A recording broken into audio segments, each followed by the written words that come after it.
screen. Okay. Nope, there it is. We have mics. Jeff's magic. I don't know. You just flipped the switch a bunch of times. We just switched. Testy, testy. Thank you. Yeah, we unplugged it. Test. Bye. All right. Ready to go? I call to order the Marshalltown City Council. For the City of Marshalltown City Council, we are at City Hall Council Chambers, 10 West State Street, January 19th, 2026 at 5:32 p.m. Would you join me with the Pledge of Allegiance?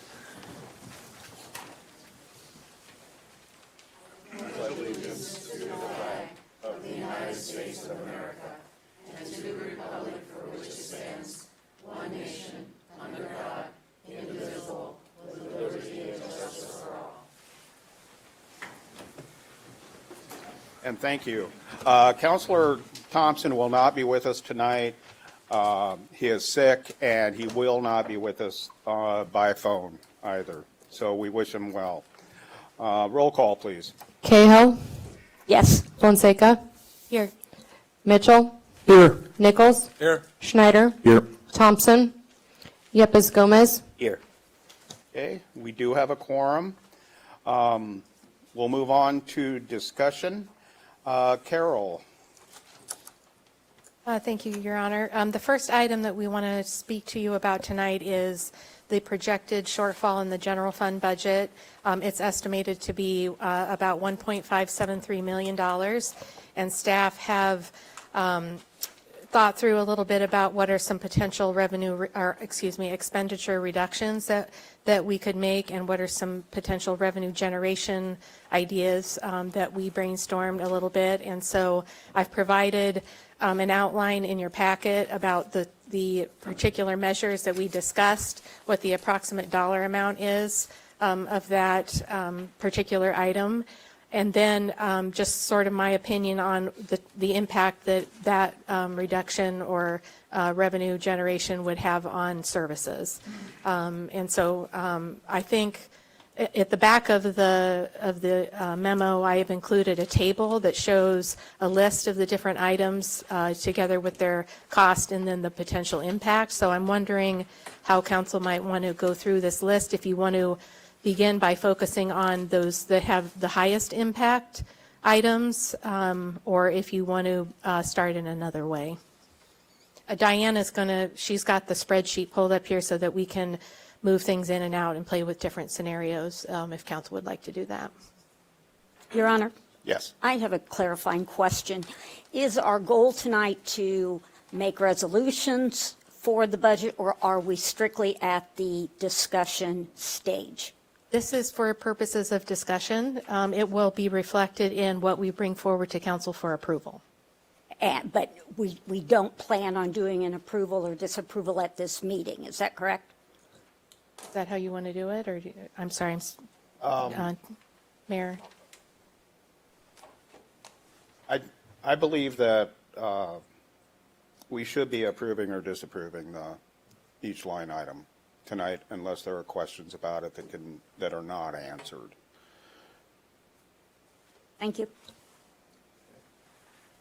How I plan on proceeding with these is going through the major high points, running it basically like a public hearing, whereas we do a staff review, we ask for public comment, and then we bring it up to the council for discussion and resolution, up and down. Is that acceptable to everyone? Point of clarification, so are you going by each line itself, or is it total? Each line. Is everyone okay with that? And I would remind people in the audience that while I ask for public comments about each line, you are limited to the 3 minutes, and you only get one bite at the apple, okay? So with that, let's start out with reduced general fund transfer to library. Okay, the library levy was eliminated by the state legislature starting in fiscal year '25.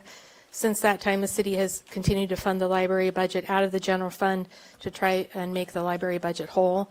I did speak with the library director, and she indicated that if a reduction of $250,000 was made to the library budget, it would be managed primarily through vacancy management, reducing operational and material expenses, and making operational adjustments such as closures or other measures that's determined by the board. And I indicated in the memo that this reduction would have a major impact on library services. Okay. Is there any public comment to this?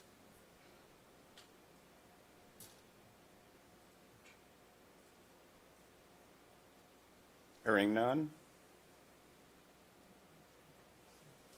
Do I hear any counselors that disagree with this cut? Or have comments? Your Honor. Thank you. Oh, go ahead, public, we have some Is there public. not a Okay. staff time or, Oh, I yes, provided an overview, but yeah. oh, okay. yes. I guess if this is our time to, is this when we should speak or, okay. I'm not sure, I'm Joa, the Youth Services Manager. Is this, have they been provided this? or- Yes. Okay, so when you're, Well, to Carol, I don't know. oh, okay. So part of what we did, or I don't know if you want to No, you speak? can or- talk Okay. about it. Part of what we did internally before this was not just, the full 250, but to break it down, as well as, I just wanted to remind council about the cuts that we had last year when the levy, when we knew the levy was not going to happen, where we preemptively made the really hard plan to get rid of Moby and also not fill then what we had pivoted from the volunteer coordinator into the Moby coordinator, and then made some other general cuts that in our spreadsheet totaled $207,000.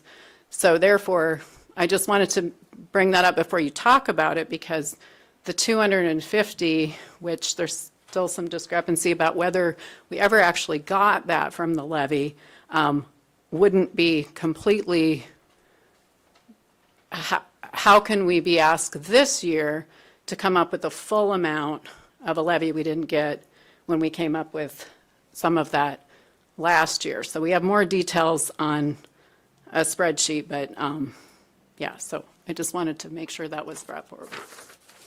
I mean, Sarah Rosenblum, Library Director.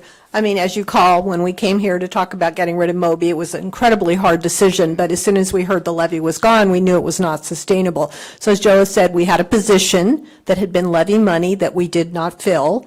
We also moved to, I think, offset the general fund, was we moved $114,000 out of the general fund into the CIP for the book budget, which is not uncommon with other libraries around the country.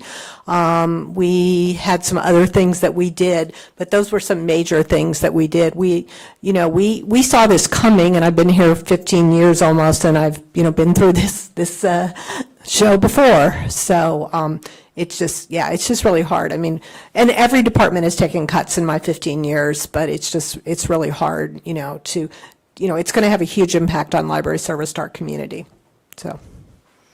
Thank you. Anyone else? Okay, let's bring it back up here. Your Honor, and I don't know if I can direct a question towards Sarah or Carol. I will just ask. You can ask me, and if I can't answer it, I'll call Sarah. Perfect.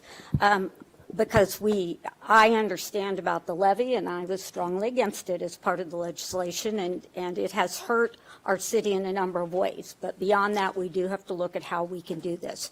So I have two questions. So this is an additional $250,000 off of the $207,000 that they reduced last year. Is that correct?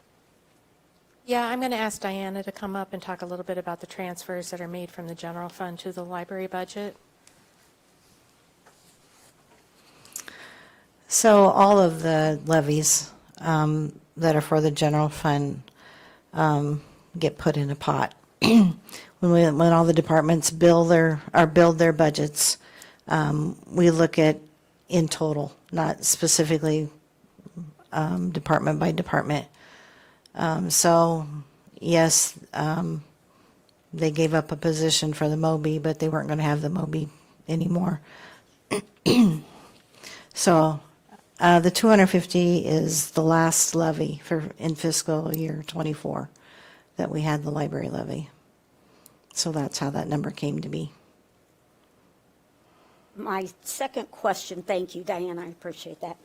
My second question is, what does that physically mean? We say on our sheet it has major impact. Are we talking about closing 2 days a week? Are we talking about reducing 2 or 3 staff members? Can I have a better feel for how this would be played out? Yeah, Sarah provided a breakdown for me, and I'll invite Sarah to come up, of exactly what type of cuts I think Sarah would recommend to the board. I summarized those in my memo just for sake of brevity. But Sarah can elaborate on that.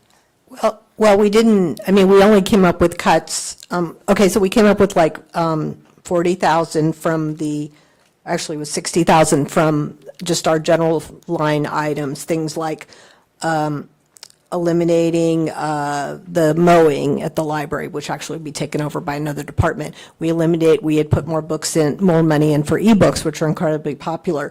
Probably the biggest things was I'm retiring early November, so the city, we have in the past left a position open or appointed an interim, but that's, again, only a one-time year. I mean, obviously, we have to appoint somebody.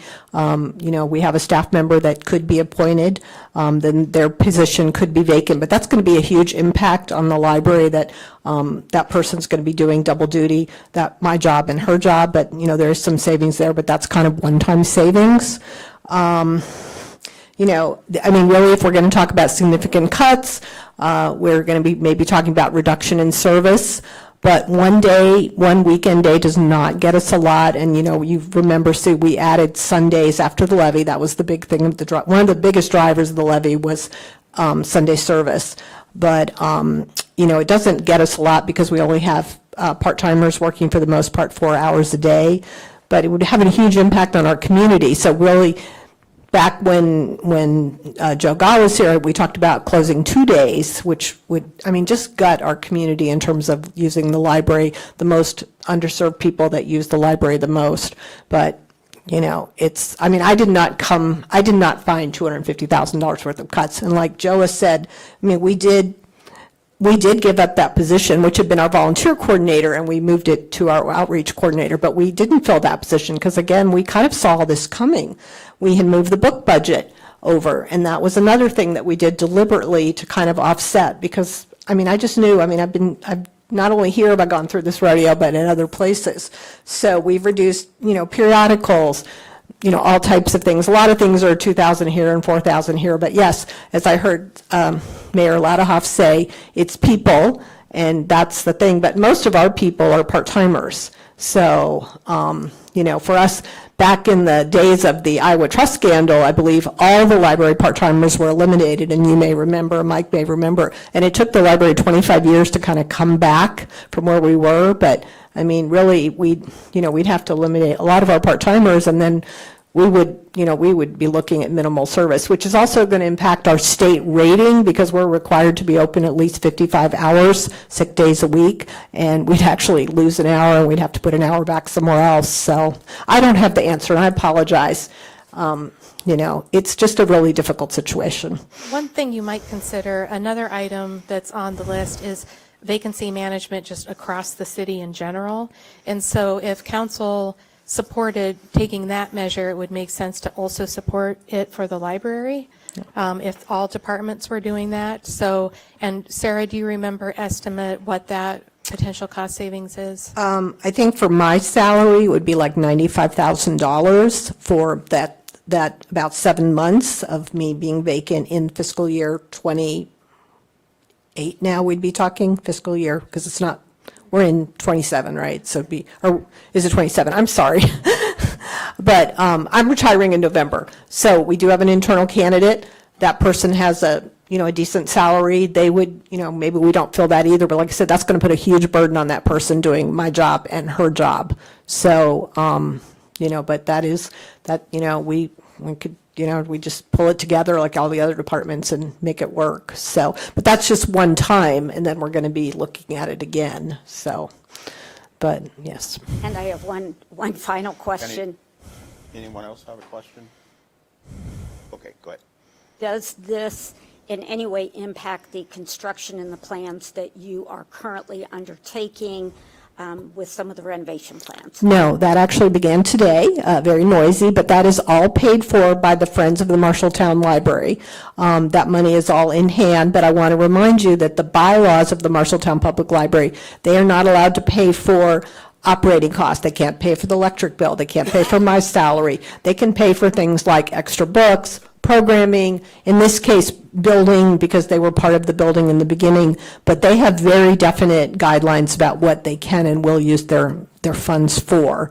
So, we can't see them bailing us out for daily operating expenses. So, the other thing that the library would be open to is furloughing, or closing like at Christmas that week, which is a pretty quiet time. Also, we kind of did a schedule of adding on a day with some significant holidays, like maybe, a Friday or something, depending on where July 4th falls, or, making Labor Day weekend. We don't get a lot, but it's something, So, a lot of what we do, I have found, is, a little bit here, a little bit there, but, for the library, that's a huge piece to swallow. And I will say that I was directed, this is old history, and I don't want to beat a dead horse, but I was directed when Randy Wetmore was here, to go out and locate more money for the library. And, there are days when I wish we had never done that levy, but, that's water under the bridge. So. Thank you very much. Mayor, can Go I? ahead. Okay. Is there a way to? Is there a way to go on record that we don't support certain cuts? So, for example, reduce general fund transfer to library. I won't support that reduction. Is there a way, vote? People get people on the record, or I just don't want that on me. Yes, you're going to be given an opportunity individually to register your like or dislike. Your Honor, can I ask a question? So are we putting together 3 scenarios for each line item? Is that kind of the goal of this document? That's what it looks like to me. Yeah, we can put together different scenarios if you wanted to do varying amounts of reductions. I hate to be proposing this at all, but I think given the deficit we're in, we're just penciling things in, nothing's in pen. I would propose a 15, 25, and 50% reduction just to see what the numbers look like. Hopefully we don't have to do any of it, but I think to be fair in this process, we need to start somewhere.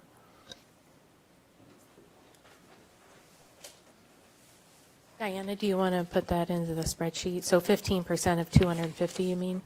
Is that what you're, okay.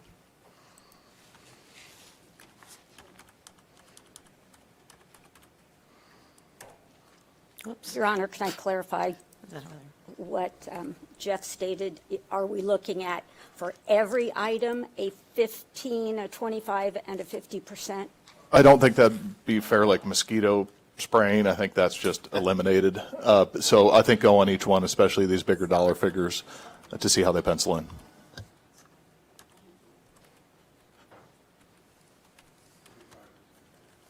For the middle one? Oh, what was the last one then? Well, the third scenario. The third scenario?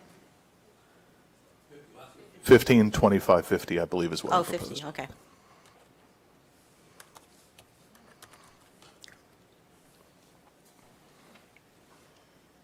Not to nitpick, but yeah, there you go. Did you make that just a formula Yep, off the C? I didn't see C highlighted.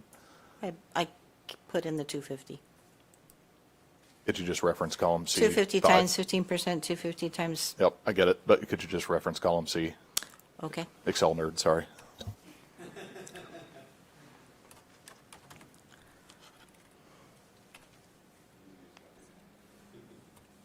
25 and 50.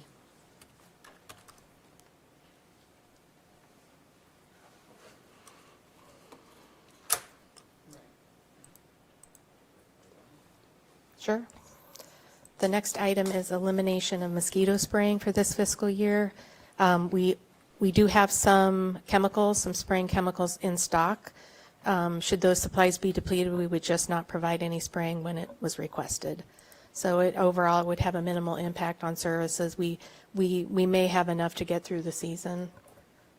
So, you know, but if we ran out, then we would have to just say no to spraying.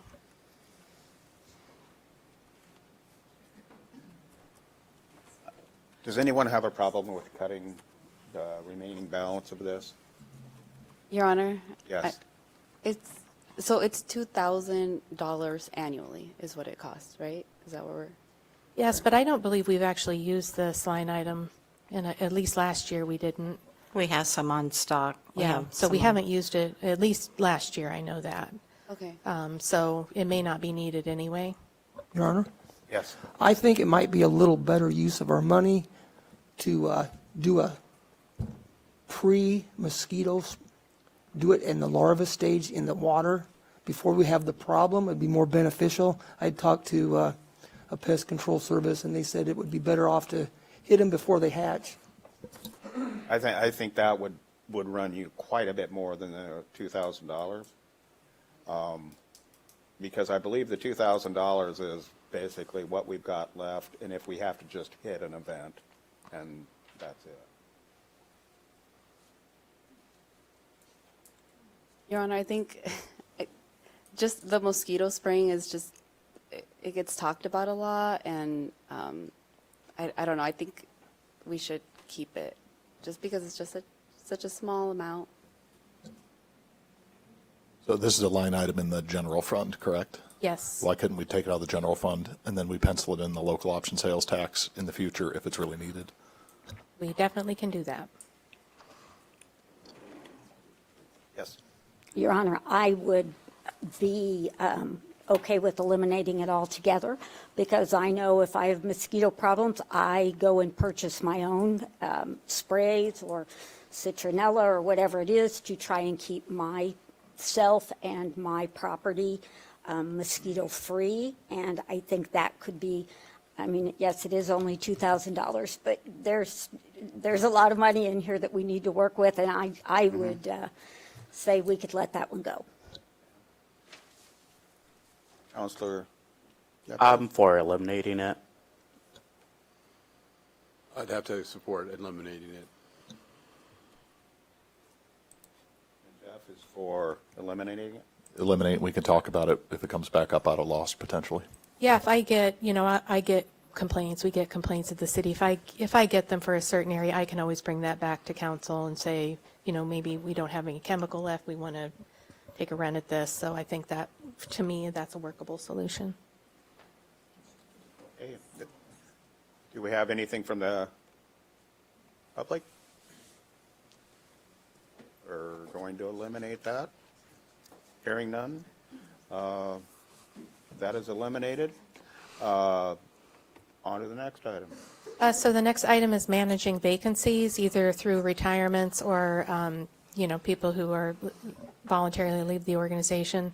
We know of at least 3 retirements in FY27. We may have more, but those folks haven't declared that they're going to retire. We would evaluate the positions on a case-by-case basis, and we would keep at least 3 open for a period of 6 months, which we know would save us roughly $160,000, depending on the positions that were held open. This is the cost savings for the positions that we're aware of.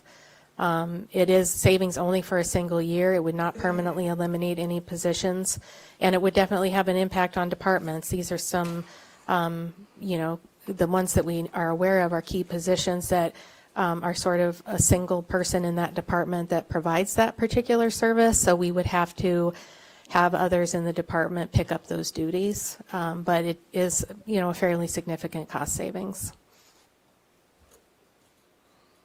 Does anyone from the public have any comments on this? Does the number You need to come up to the microphone, please. I didn't really want to take my bite in the apple, but it's Lee Botter, 401 Orchard Drive. The question I have is the number up there, does that include the overall comp, which would be benefits, et cetera? Or is that just straight salary? I believe it does include benefits. I'd have to have Diana confirm that. Okay, She's thank behind you. you. It's just gross wages because we use the employee benefit levy to cover the benefits. Okay. Who wants to, does anyone oppose this? Oppose taking it out or want to force it to the 15, 25, and 50? I'd say we just implement it. Does anyone disagree with that? Your Honor, would we, again, if it's a department, would we look at reassigning someone to that? Carol, this, or Jill, a question thereof. If it is a one-person department, would we just leave it completely open, or would we temporarily assign someone to that position? Yeah, if it's a one-person department, we wouldn't do this. If it's a person within a department where you can redistribute the work to others, then those are the situations that we would look at. Yeah, I mean, those factors would come into play as I evaluate each position. I am in favor of using this technique if we can do it fairly seamlessly and making sure that we can cover the necessary items that we need to. Okay. Everyone is in agreement with this? Okay, there's 160,000. Next item. Volunteer furlough days, we did this last year. We did have several staff staff that don't get a lot of vacation take advantage of this. So far this year, it saved $2,000. May save more for the rest of the year. So I think this is sort of a easy one. And we can just continue. Jill Petermeyer, the HR director, created a policy for this. So we already have a policy in place, and it's a program that's fairly easy to implement. I would support leaving this. Anything from the public? Hearing none? I support leaving this option in place for the full $2,000. Does anyone disagree with this option?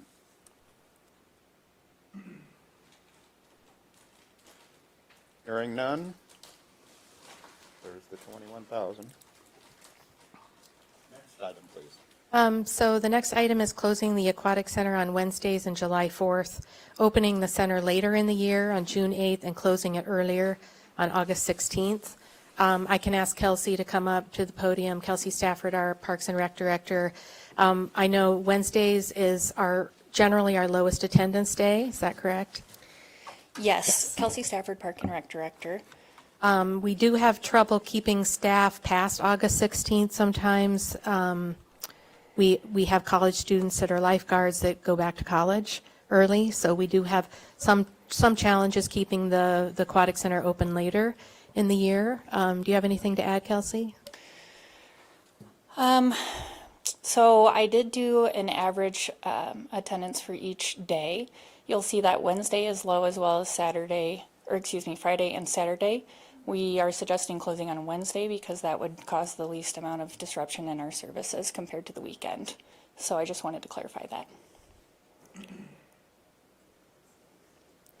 Okay. Anyone from the public?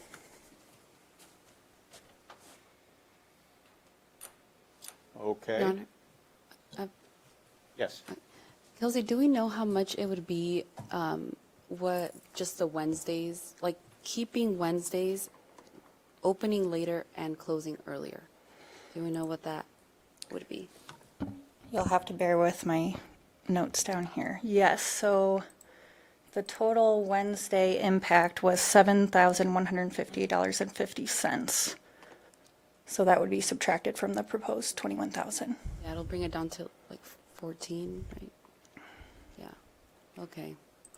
Yeah, I was just thinking about, I mean, it's still $340 people on average, and just the summer days, we don't get a lot of sun, and a sunny Wednesday is still important than, so I don't know if anybody is in agreement with that, keeping the Wednesdays. Just I'm okay with opening later and closing earlier, but just keeping the Wednesdays. Go ahead. Question for Kelsey is, do any of our other services, kids from other school districts, the BLAST program, or any of our other camps and things going on, is Wednesday a day that they use often? No, it is not. So as far as Summer Blast, they come on Tuesdays and Thursdays.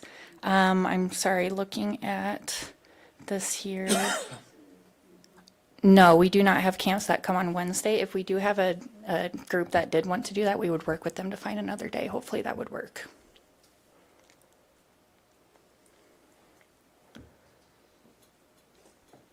Other opinions?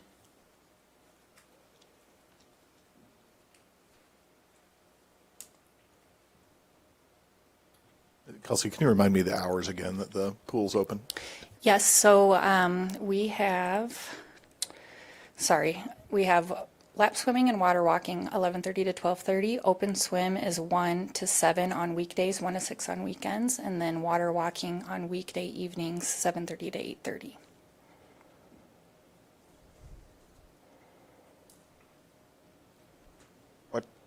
What would you like to do with Wednesdays? I would like to keep Wednesdays. Okay, fair enough. I would support looking at that as we look at savings, take the savings for the earlier end time and the later start time, and try and keep the continuity of Wednesdays there.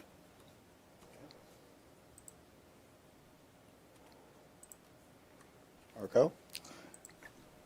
I support it. I support keeping Wednesdays open. Thank you.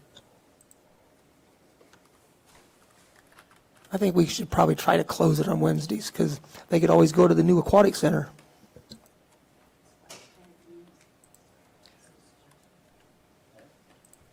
Mr. Nichols?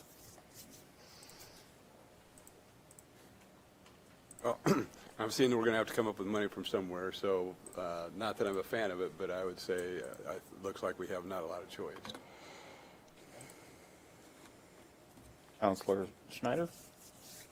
I think we have to consider closing Wednesdays.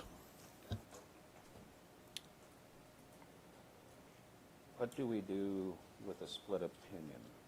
Let's put one scenario, create two scenarios here. I'm not sure which scenario to put it in, but I think we could consider both options and see where we are at the end.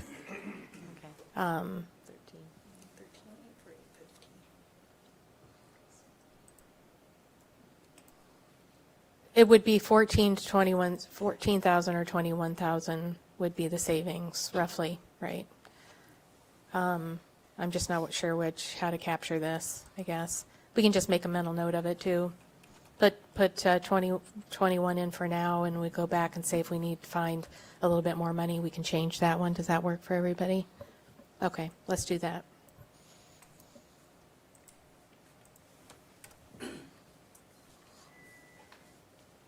Okay, moving on. Okay, the next one is suspending Coliseum operations. This reduction would eliminate public programming and rental availability at the Coliseum for the duration of the suspension. We'd need to leave utilities on just to keep the integrity of the building. We hold a lot of activities at the Coliseum, crafts and vendor shows, youth and adult sports practice rentals, etc. It would definitely have an impact to the public on recreation and culture opportunities, particularly for youth. One reason we propose this is that it's sort of somewhat of an independent operation that we could kind of get our hands around as far as suspending those operations. I wouldn't say staff necessarily recommends doing this. I think overall it's a fairly small savings for the level of impact that it has. Kelsey, feel free to chime in if you disagree with me. I agree. Okay. What's your pleasure? Yes. I have a question. Is the suspension for forever, or is it like a 6-month period like we did for the savings on salary continuation or not filling? I Yeah. just wasn't sure what the time frame around that This was calculated for the full fiscal year, so it'd be one fiscal year. Would it be ongoing then? I mean, we would have to evaluate it again at the next year? Yes. So it really only costs $34,000 to operate? That's our- net. Okay. Yeah, so there are costs that we will Bias. incur regardless. Yeah. Okay. So, Your Honor, I don't know if you're going to have public comment first, but this affects so many youth programs, so many community programs, so many activities that I think we'd, plus the fact that there's so many donations went into refurbishing that when this disaster hit, I think we'd be doing a disservice to our community by closing the Coliseum. Let's take a break. And does anyone in the public have a comment on this? Okay. Let's keep going up here. Go ahead. I agree. I think that we need to keep this open because it is not, I mean, it serves such a large group of people.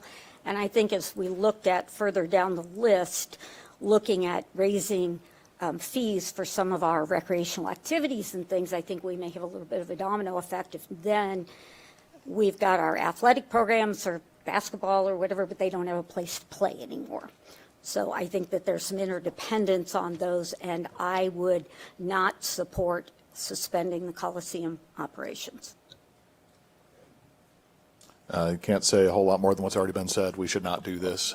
These are facilities that young families and people use that we need to be living in town, moving to town. We have to keep this open. I also don't support it. But at the same time, isn't it the same logic of the library too? The library is pretty useful. It has a lot of impact. So same reason as I don't support the library, the reduction for the library. Would echo that. Okay. Could we look at it, I'm sorry, I didn't ask permission, but could we look at it as we did for the library on a, what if we reduced it 1 day a week? What if we reduced it on a certain time frame, trying to get out of it a 15, 25, or 50%? I think, in my opinion, I think, well, I'm not supposed to give an opinion. So, Your Honor? Your Honor? It's small enough amount. It's a lot smaller amount than the library was, so the 15, the 25, and the 50% won't give the same benefit as it would from $250,000. Okay. So the Coliseum stays in. Can be that much. Okay. The next one is adjusting, and some of these aren't quite in order of what I have them on my list, so you might have to jump around a little bit, Diana. The next one in the memo is adjusting the Housing and Community Development Director salary allocation. The Housing Community Development Director salary is charged to the general fund, but is also charged to the Housing Choice Voucher Program. We did an analysis of the amount of time that she spends with the Housing Choice Voucher Program and discovered that we're charging less than we can be charging. This is kind of in the no-brainer category, if I may say, and that we could save roughly $8,300 doing this measure. So I don't know if anybody objects to doing this, so it's something we'd probably do anyway, honestly. Anything from the public? Does anyone disagree with Carol's opinion? Okay. The next item, I'm going to skip over the ACA for now. We'll come back to that one. Eliminating the mowing contracts for the public safety building and the library. What we would do is hire a seasonal, 40-hour seasonal to provide these services, and I think some other mowing services that are needed as well. We've got some downtown lots that we don't really have anybody to mow that the city owns, some of those types of areas. And that they would also mow the public safety building and the library. I think overall, this probably would have a positive impact on services. Anything from the public? Let's bring it up here. I don't. Okay. Just a point of order. When you said before we could come up and talk about one thing once, was that one thing per agenda item or Per one? agenda item. Okay. Yeah, I'm just, per item that we're going on. Oh, I think she's confused a little bit. You can speak per item. So if you have Yes. comments on this item and another item, yeah. Thank you. Erin Carpenter, 802 North 4th Street. Just going to plug that if we are looking at reducing money spent on mowing costs, that we should be installing more prairie areas that don't require mowing. They require a little bit more upfront investment and some maintenance in the beginning. But overall, 3 years, a little extra work, 100 years, no work. Thank you.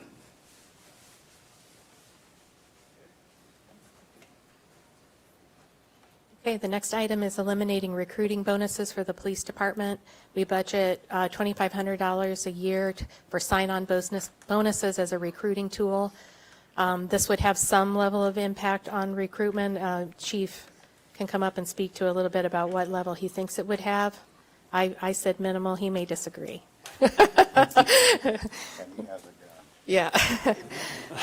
Chris Jones, Chief of Police. So the recruiting bonuses come in a variety of different avenues. We provide recruiting bonuses to uncertified personnel, which is somewhat uncommon for some departments, but because of our general recruiting and our need for staff, we've added that. We've also added recruitment bonuses for certified personnel, and then we also provide bonuses to staff members for making referrals for those hiring. We are still 3 officers short currently. We are constantly recruiting. And it's really unknown at what the overall impact of those bonuses are going to be in the future. Just it kind of depends on how well we can recruit and how many applicants we can get during the next year. Have anything from the public? Okay. Let's bring this. Your over. Honor? Yes. I think we should just leave it as is because we have a hard enough time competing with other towns close to us. We just need to keep it.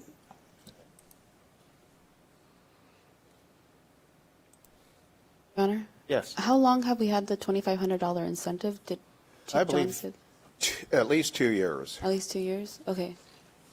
Yeah, and Am I close?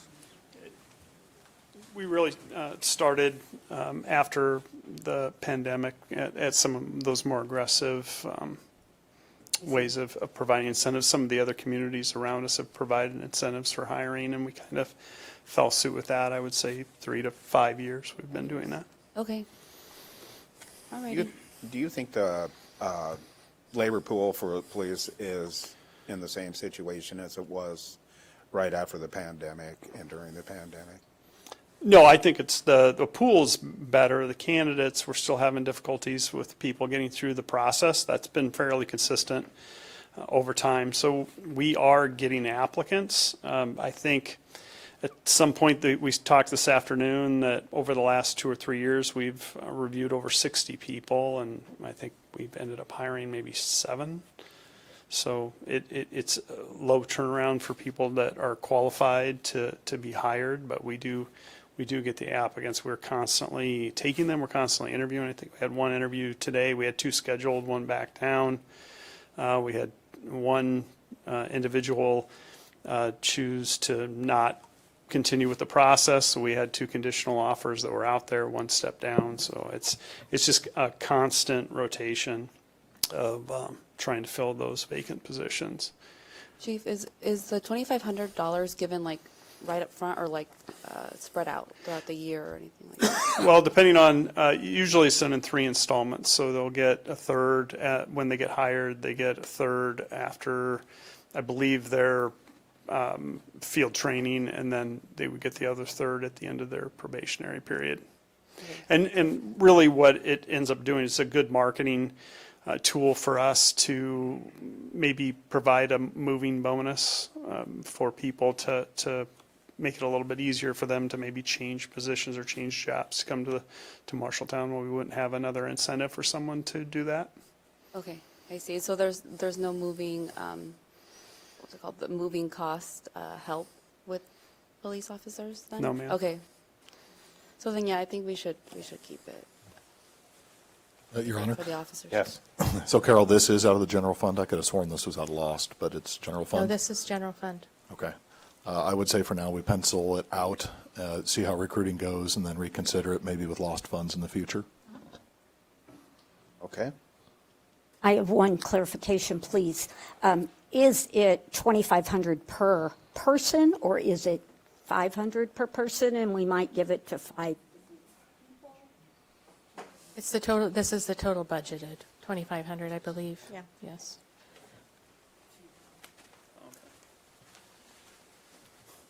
So we're, budget, it's 2,000 per person.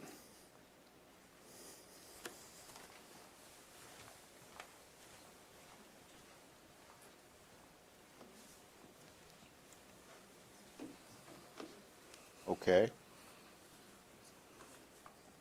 Counselor Nichols?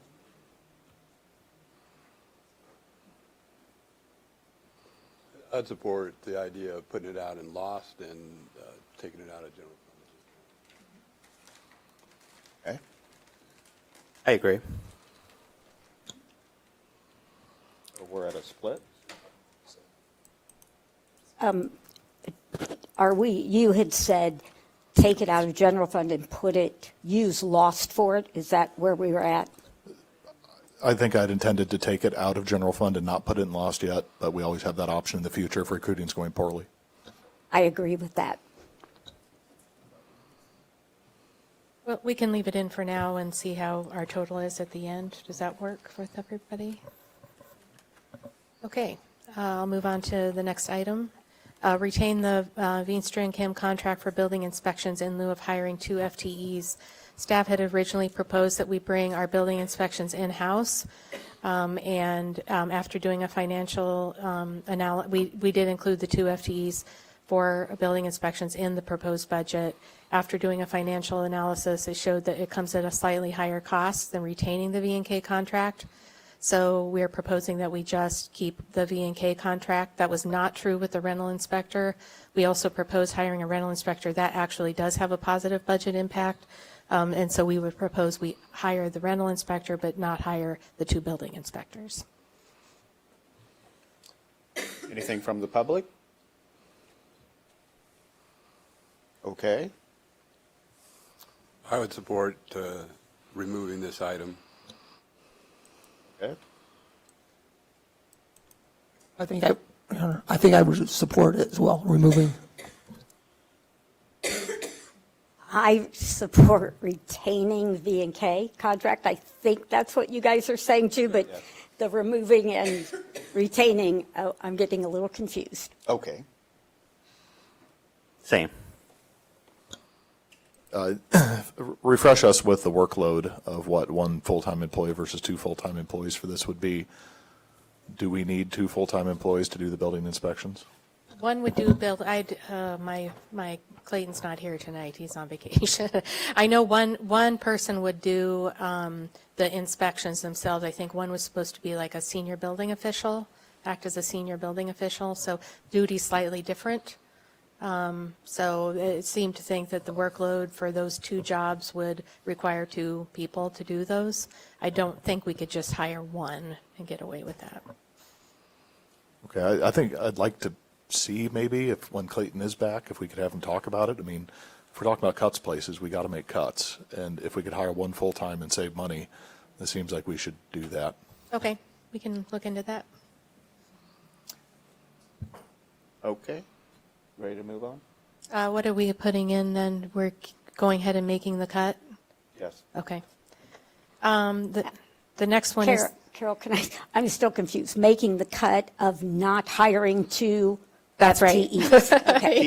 It's kind of a double negative, sorry. But we'll have a future discussion item on an agenda to talk about having 1 instead of the V&K. Yeah, when I have more information, for now, we'll calculate it like this, but when I have more information from our planner, we can talk more about it. but is the V&K contract just a certain amount? And, I mean, is it a static amount? You know, maybe it is 50, I'm throwing a number out there, $50,000, and they do whatever we need done for that, or is it for 2 full-time equivalencies? They basically do what needs to be done. The revenue, we also get revenue for the work that they do, so the revenue and the expenses sort of offset a little bit there, so. So we pay them based on what we bill out to customers. Okay. Okay, the next one is eliminating the banner program. We have banners in the downtown area, on the viaducts, and in 13th Street District. Our current banners are becoming worse, and they have rips and tears in them, and so the numbers available continue to decrease. We haven't ordered new ones during the downtown construction phase, and we're currently underway as some of the poles are not in yet. In FY27, we would need to order new ones to continue. And so this would be removing that line item, not ordering new ones in this coming fiscal year. Anything from the public? Go ahead. Does this include the veteran banners? No, I believe MCBD manages the veteran banner program. And they're up maybe 2 or 3 months, if I'm I recurring? think they're up longer than that. I don't remember the exact amount of time. Thank you. Your Honor, Yes. I'd say this one doesn't have any business in the general fund. I say we eliminate it. Does anyone disagree with that up here? Support that. Okay, that one's eliminated. Okay. So one of council's strategic goals was to hire a communications director for the city. We propose instead to utilize 25% of a current FTE that would dedicate 25% of their time to communications and then backfill their time with a seasonal hourly. Their work is primarily seasonal in nature, or the full-time employee has a higher workload in the summertime. We would still look for grant opportunities to fully fund a communications director position. Overall, would have a minimal impact since we don't have this position now. It's not the savings of a full salary because we planned on charging half of the salary of the director to enterprise funds, so it's not a full amount. Okay. Anything from the public? Okay. Sue, go right ahead. Your Honor, so this amount is a quarter of an FTE. So does that leave us with a person doing 0.75 FTE and they have lost their full-time position? No, the amount that we've listed is for a half FTE minus the benefits. So we would lose, we would gain a quarter per time from a person internally. They would not do their job a quarter of the time during, and it would have the most impact during the peak season for that position. And we would backfill then at that time with the seasonal. So I don't think you're going to lose 25% productivity really with this scenario. I think we can probably still manage the work. And we have a particular staff member internally that has a skill set around this. I think she would probably enjoy doing something like this too. So it could be an all-around benefit.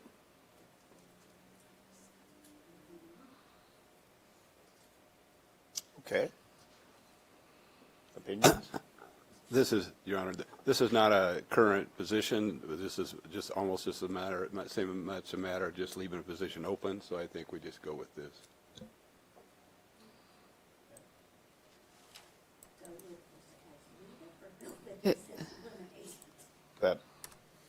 That we do the position. And instead use internal resources. Okay. I agree. Sorry, I didn't say that very well. My apologies. Okay. There's that one. Next one. The next one is eliminating the electric car charging service. It's a small savings, but something that we identified We do own 2 car charging stations in the city parking lot H, which is behind the Tremont. We do bill for using those services to try to break even with electric costs, but there's still an annual service fee, which would be the amount that we would save. We have limited use on these stations. If we bump the cost up to try to recover more revenue, it may result in less usage and have sort of a opposite effect of what we're trying to achieve. We would have to see if we could get out of the contract to do this, but it would be something we could pursue if council desires. Anything from the public? Erin Carpenter, 802 North 4th Street. This is such a small amount of money for infrastructure, and electric vehicle charging infrastructure is, the situation is tenuous at best. I, for example, am not able to drive my car to some work meetings tomorrow because it's going to be too cold, and there isn't enough charging options in rural Iowa. I'm going to have to take my husband's Ford F-150.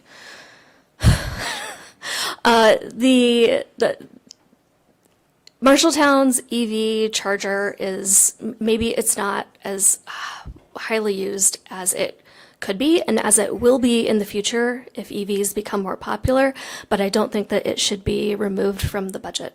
If anything, increase the fee, add an extra 15 or 20 cents to even hook up, aside from the whatever the kilowatt hour rate is. Thank you. Anyone else? Okay. Oh, Carol, this is a question. How does the rate of this, when you raise those rates, how does that compare to other places in town right now? I don't know. I'd have to do a little bit of research on that. I This know. is Heather Thomas. I'm able to answer that question. Okay, good. Our rates currently are higher than the other options here in town, and we do not have a fast charger. When you look about 2 years ago, we would be doing roughly $1,500 every 6 months or half year. We're down to about $1,000 of sales of kilowatt hours, but our rates are like 140% of some of the other rates that are available here in town already. People to look, I rented an electric vehicle just not too long ago. It was darn hard to find a station. I'll say that when you don't know the area, but you look for the fast, rapid chargers, so these chargers aren't as popular. Your Honor? Yes. I say we keep it and raise the fees. If people are going to be downtown, they're going to need a place to plug in. We already have the infrastructure in place. I'm an electric car owner, but I know it's not that expensive in relation to filling up a gas tank, even at higher rates. So I think we just increase our charges. Your Honor, I would echo that with raise the fee and keep it. Okay. Does anyone disagree with that? Now or never? Your Honor, I'd actually probably lean towards, not that I have strong feelings, just if we can't compete on price, and we do not have a fast charger, then it's probably, we're fighting a losing battle. Okay. Can we keep it but not raise the fee? I mean, it's $656. It's nothing compared to like everything else. We can do a little bit of investigation into raising the fee, but for now, we can just leave it out of the scenarios. My question would be, how many other charging stations are around town approximately? Heather might know. I do not. Heather Thomas, Public Works. Yes, there are 3 other charging locations that are on the same brand as what the city's is, and my understanding is there's also a private one that's a different type of brand. Thank you. Is everyone okay with taking that out for now and having some more research done on it? Okay. Okay, the next one is eliminating the use of the Planet software for our CIP program.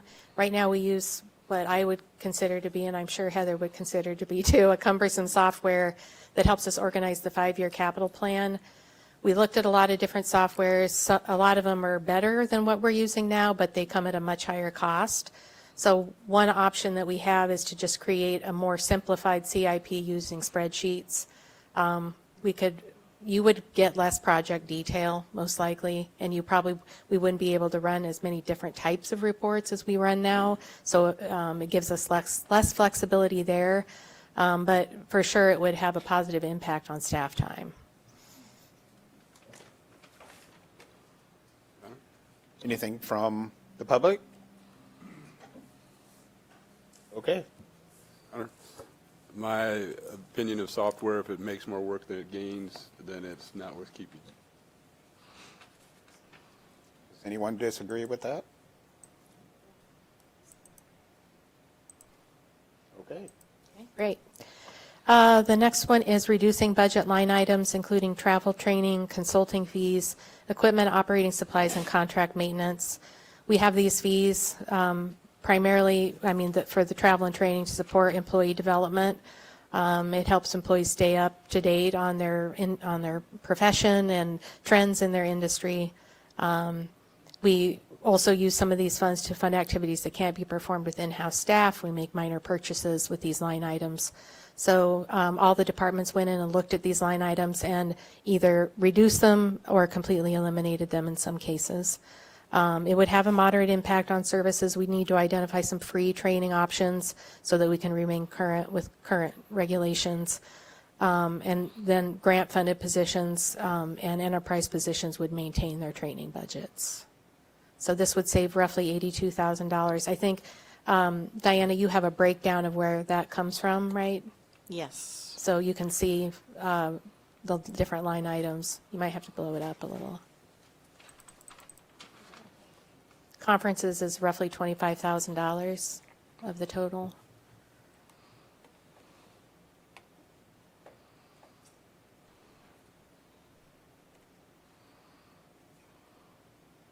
Anything from the public?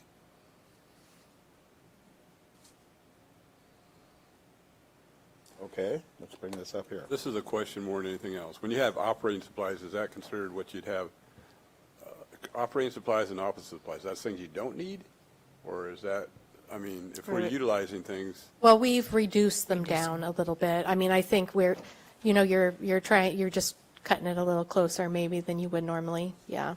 We might not be able to purchase a desk or something this year. We could, call out to other departments, like the library's getting rid of some furniture right now, other departments can use this, that kind of thing. I see Planet on there again. Do we use that in other functions other than the Planet software we just talked about? No. Line 18. When I was originally putting together the finance budget, we talked about replacing Planet, so we added another 5,000, Okay, so this is Reversing still an it back additional out. savings. reversing it back out, yeah. Okay. As much as it sucks, I think we're going to have to eliminate this. I know that there's more long-term impact than short-term impact, but I think for now we have to take this out of our budget. I would support that. I would support too. Thank you. Yes, I support. I have a question.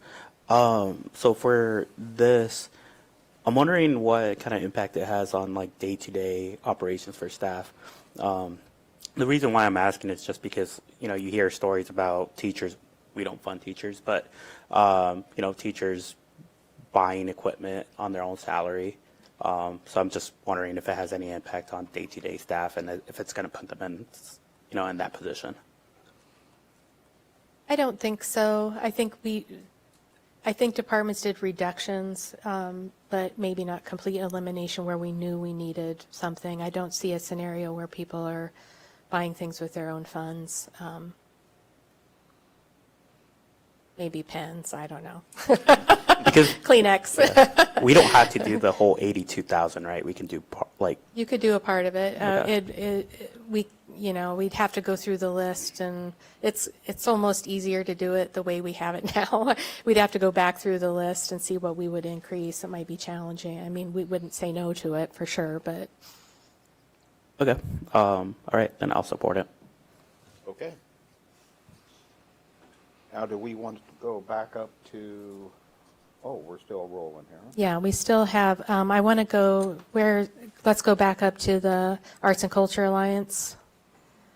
So this measure does not directly impact the general fund. What it does is save lost funds that can be used for transferring to general funds if needed. So just to be clear up front, that this is not a reduction that comes straight out of the general fund. But council could choose to reduce or eliminate the support for the Arts and Culture Alliance. Our commitment is $130,000 for fiscal year 27. We do have an agreement with the ACA to support creative placemaking and execution of the Arts and Culture Plan. We have a 90-day exit clause in that agreement. Reasons you don't see some other agreements on this list is because they don't have such an exit clause in them. And the reason you don't see the MCBD on the list is it's funded through TIF funds. So back to this one, if we terminate an agreement, it would definitely have an impact on creative placemaking and execution of the Arts and Culture Plan. I believe Amber Danielson forwarded you an email about the impact that Arts and Culture Alliance has had on the city and the community. And so, in some cases, that work might cease. So we saw this as a moderate impact on services. Anything from the public?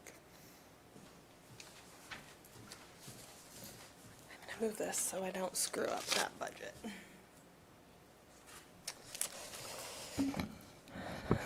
Good evening, Amber Danielson, 126 West Main Street. In addition to addressing all of you tonight, I want to also specifically call out addressing department heads. Thank you for the opportunity to speak, and thank you for your service during an incredibly challenging time. I want to begin by saying that at the Arts and Culture Alliance, we fully recognize the weight of the decisions before you. We understand the complexity of balancing this budget with limited resources while continuing to offer essential services to our community. We also want to be very clear that we do not see ourselves as separate or in competition with the city. Many of the people in this room are colleagues and also friends, and we hold deep respect for the responsibilities that they carry. I'm not here tonight to advocate at the level you may have experienced me in the past. While you all know I could go on at great length about return on investment numbers and figures, funds raised, and economic impact data, I won't be doing that tonight. My intent is not to compare priorities, but to thoughtfully remind you of the value of this partnership and the role it plays alongside the essential services, both internally and externally. I'm going to keep my comments brief out of respect for city staff and the relationships that we greatly value. Our partnership with the city has always been focused around a shared goal, strengthening Marshalltown's quality of life and long-term vitality. From the beginning, the ACA has approached this work as an extension of city efforts, advancing priorities already identified by the city and council, such as enhancing Marshalltown's public image, downtown and Lynn Creek District revitalization, along with other broader community development initiatives. Our role has been to complement and amplify the work of the city, not to replace it. In a relatively short period of time, this collaboration has generated visible momentum, pride, and significant investment across our community. These efforts are not just about individual projects, but creating places where people feel connected, welcome, and proud to live. This work is a critical component of how we believe you could address ongoing budget challenges. By investing in this work, we're supporting workforce attraction and retention, encouraging more private investment, and strengthening the everyday experiences of families and residents in Marshalltown. In doing so, we can position Marshalltown as a place where we want to live, work, learn, and play, outcomes that directly influence the city's long-term fiscal health. This work is needed now more than ever. Recognizing the difficult financial decisions before you, we believe preserving this partnership is essential and in the best long-term interests of the city. In the spirit of shared cost savings, a 20% reduction would provide meaningful budget relief while allowing the majority of our work, initiatives, and momentum that's already underway to continue. In closing, I want to acknowledge how difficult it is to see so many important services and initiatives under consideration tonight. None of this is easy, and we realize every line item impacts real people and real impact. Our hope is simply that the value of this partnership is seen as part of the city's overall efforts, one that works best when we continue moving together, moving forward together, rather than taking a step back at a time when progress is clearly underway. Thank you. Thank you, Amber. Question of Amber? So are you proposing 104,000 versus 130,000? Good quick math, Greg. Yes. Correct. Yep. Anything from the public?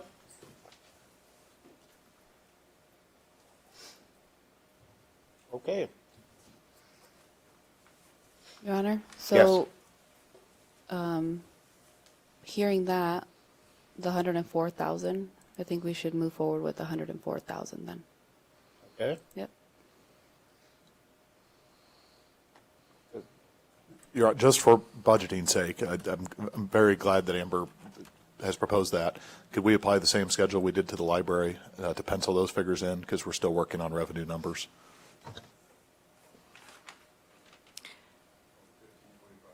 That's fine, but they're paid from local option sales tax currently, so I don't want to put the amounts in here right now. Okay, if we could just maybe agree to a note then. Maybe you can calculate those percentages off to the side or outside of the spreadsheet. Oh. Yeah. So we could put our eyes on them.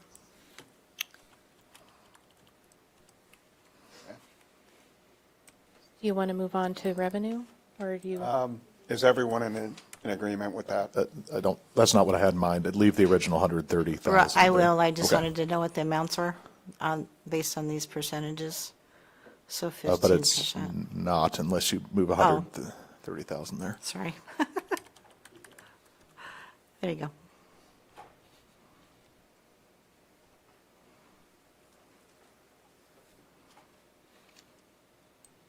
Does anyone disagree with that? Okay, moving on.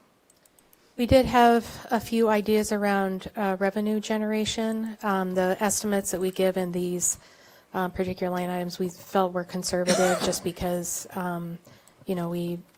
they're dependent on a lot of factors: implementation timing, compliance rates, any additional council direction. So the actual revenues may vary.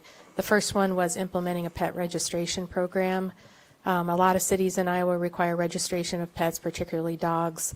I assumed a 25% compliance rate. We could generate up to $20,000 annually. Even to achieve a 25% compliance rate is difficult, I would say, for pet registration. If we did this in-house, it would take quite a bit of staff time to implement it. You could hire, there are outside firms that do this for a percentage of the revenue that have been successful in getting compliance rates up. I would mention that the Animal Control Committee did not recommend a pet license program and instead proposed to require microchipping of pets. This would have the biggest impact on staff time and the public paying a pet registration fee. Anyone from the public?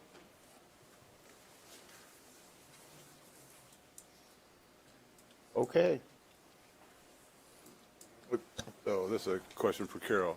So putting the chip in, how is that? I mean, that's still registering it. That's a more expensive. How does that change cost? Well, the city doesn't get any revenue from that, from doing the microchipping. So we'd only get revenue if we did animal registration. Your Honor, what's the benefit to the pet owner of this? Yeah, I mean, it helps you reconnect the animal with the pet. That's one. It helps pay for city services related to pet management. So, we transfer money to the ARL from general fund. So those are the two main benefits.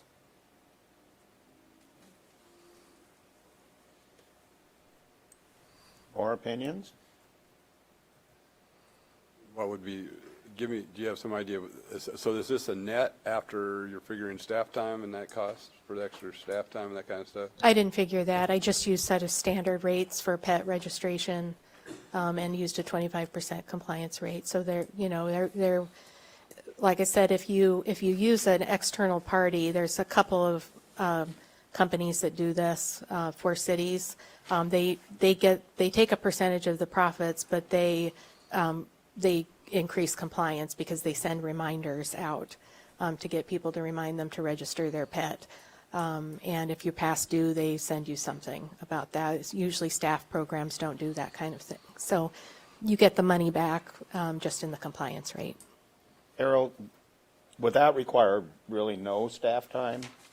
It would take a minimal amount of staff time, some, but not nearly as much as if you manage the whole program in-house. Okay, thank you. How would this be enforced, and then what is the typical dog or cat rate? The rate?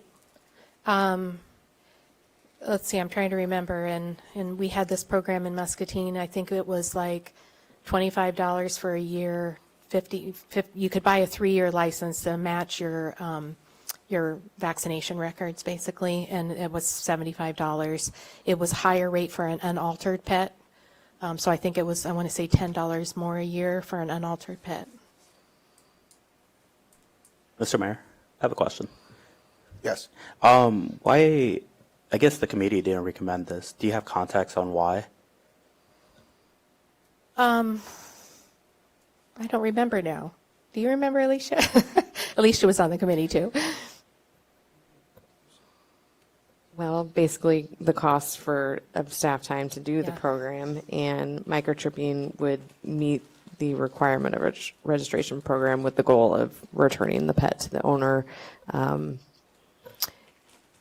Anybody that checks that officer's ARL, they would be able to check a chip versus a pet registration would only be a city record.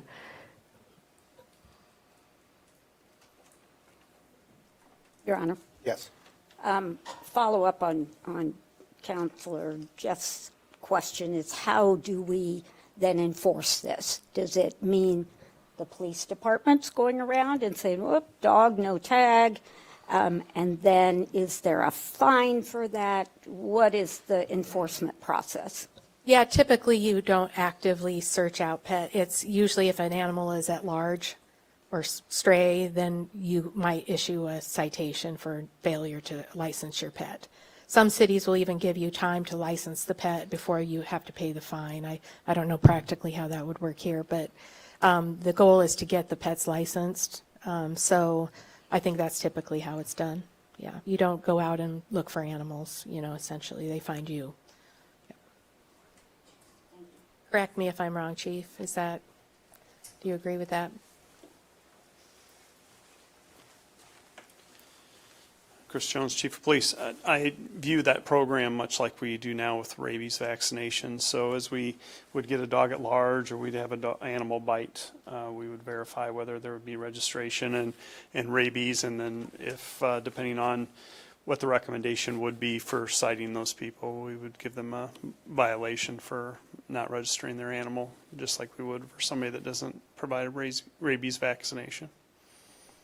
Chief, you spend quite a bit of time, staffed, or police time, with dogs at large. We take quite a few animal calls, all kinds of animal calls, yeah. Right.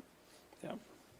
I have a question, it's kind of a strange one, but I know I read in the paper that so-and-so was arrested for not having the rabies thing. Do you physically take them and fingerprint them and do all of that, or is it just a citation? It's a citation.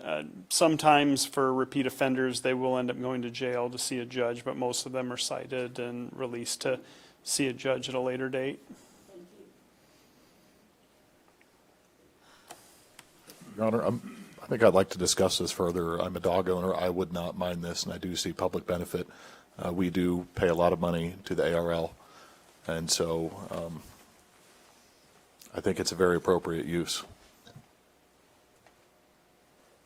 Yeah, I mean, I implemented this program when I was in Muscatine. I've got some experience with it, so I think we could bring, the Animal Control Committee is coming on February 23rd, I believe, to talk about the animal ordinance. Maybe we talk about it roughly at the same time of that, yeah. Your Honor, if I may? Yes. I would be opposed to microchipping.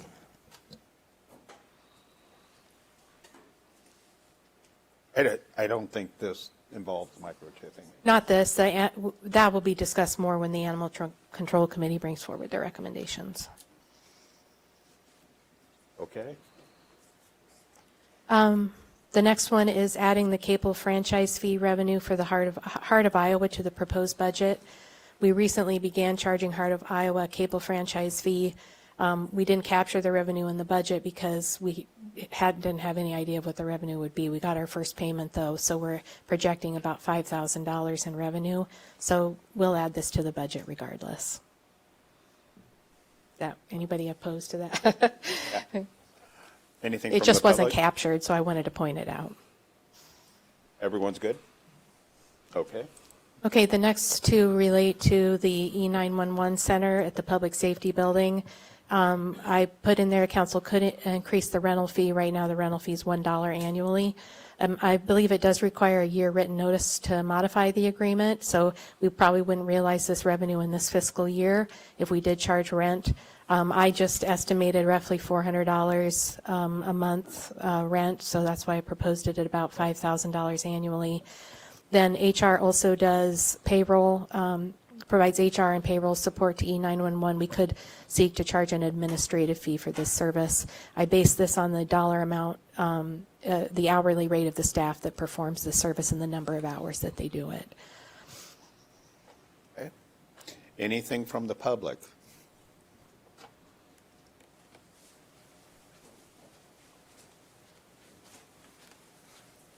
Hi, Rhonda Broadus, 911 Director. I'm going to stand back because this is really loud, so you guys can hear me though, right? All right, so just a couple of things. Number one, when it comes to the rental agreement, yes, there is a one-year cause, but we kind of went down this road a couple years back, obviously. It started out as a rental agreement, then it turned into a utilities agreement, because if you call it a rent, then you're going to have to pay taxes on that, right, because of the building. So there's a couple of different things with this. Number one, the timing of it. So as everybody knows, my budget is already done. Mine has to be done in January. And that creates a little bit of a problem because now I'm going to have to do an amendment potentially for that. So that would be a little bit problematic. So the timing, and while others received a phone call, unfortunately I did not. So I had no pre-knowledge of this, and you were in those budget meetings 11 days ago, unfortunately. The second portion of this is the HR administrative fees. So that was actually brought up during those initial discussions in which we ended up going through the utility fees, right? So it was brought up as a mention to, okay, well, this is in addition to that. There is a 28E agreement, and it ties us to only the city of Marshalltown, and in 21, we had actually looked at renewing that 28E, and that was shot down. So if we did any kind of change with that 28E would have to be modified as well. And I apologize, I did call Amber Danielson ahead of time. I did not call Rhonda. My apologies. It was an oversight on my part. I appreciate that.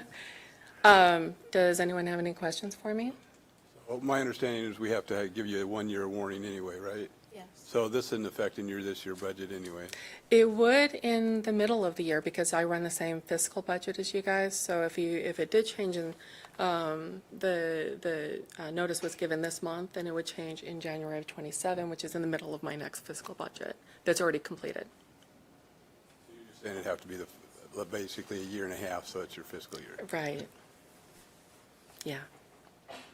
And I know there's some history with this that I don't have. I recognize that, yeah. Any other questions for Rhonda? Okay. Thank you. Thank you. Anything from the public?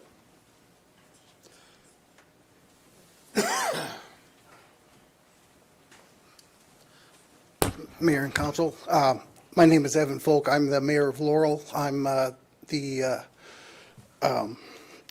vice chairman of the Marshall County Communications Commission, as well as the chairman of the 911 Services Board. One thing I think that you need to consider is the money that you're getting, or the revenue that you're looking at, is really a double dip for your constituents.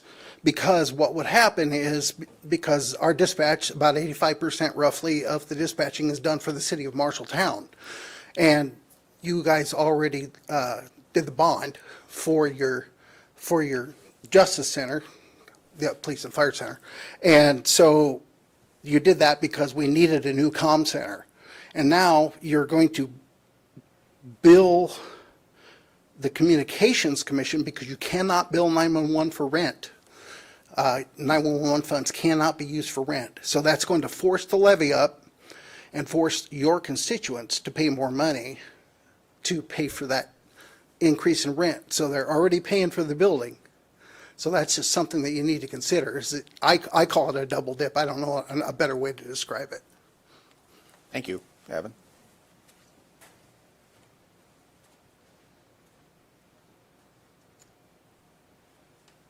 Get some direction here? Due to the contractual constraints, I think we put this off till FY '28, but we leave it on the table for then.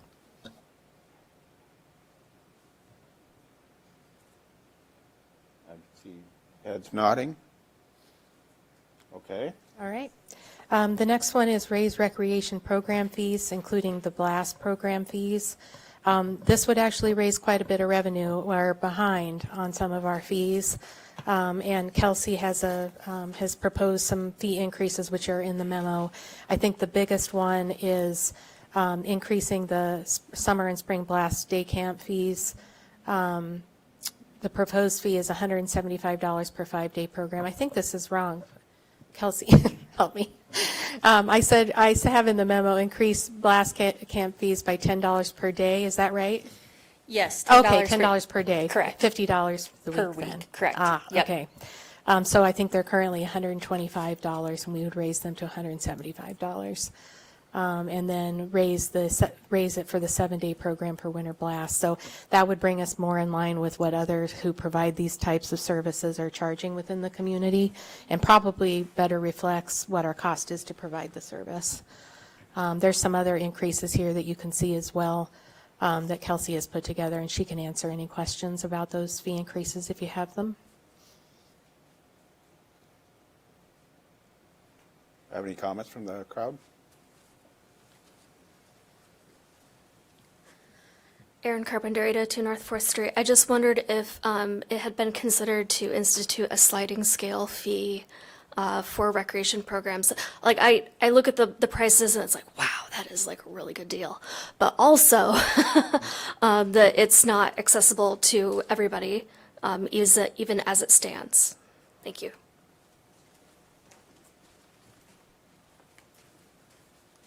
Doris Kinnick, 2020 Catalina Place. Are there scholarships available for those who cannot afford the full amount? Kelsey Stafford, Parks and Recreation Director. Yes, we do have a financial assistance program that would reimburse or pay for a percentage of each program for whoever would qualify for that. So we do have financial assistance available. Okay. Let's get some, I would support moving forward with this. I mean, per what we just heard, Kelsey, this makes it competitive with other services provided like this, so it seems reasonable because everything else has gone up as well. does anyone disagree with that? Kelsey, is there a break if you have multiple children in your family? I do not believe so. I take that back. I do believe there are for some programs, not for all. For example, for our blast program, we do offer a discount for winter blast if they sign up for all 7 days. So we would give them a $5 per day discount if they do that. So we have some of those options in place, but I'd have to get back to you with the concrete answer. Thank you. Yeah. And that is all that's on the list. Your Honor, 18, we never put any dollar figures on there. I thought we pretty much had a consensus to investigate going forward with the dog and cat registration fee. Does anyone else have a problem with that? We hadn't filled out any of the values in D, E, or F for the $20,000 in revenue from a potential dog cat registration program. That might be optimistic for the first year. It would take some time to implement it, so maybe that might be 10 for the first year. Yeah, I'm okay as long as something's in there. Okay. You have a consensus on that? Okay. So Diana can tell us where we are from a bottom line perspective here. Mr. Mayor, can I ask one thing? Yes. So for the library, again, I think we just went in the direction of 15, 20, and 25%, but I'm not sure if everyone agreed that that should be the direction that we should go in. I know for every item we asked everyone if they agree or not. Can we do the same for the library? You mean the cut, yes or no? Yeah. I don't see why not. If you wanted the full 250,000?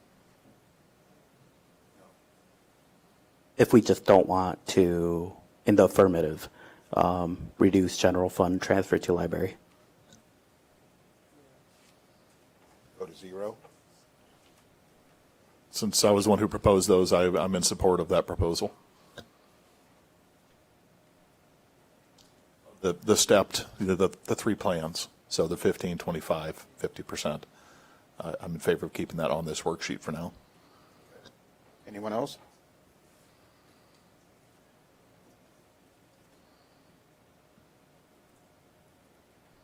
May I, Your Honor? Yes. I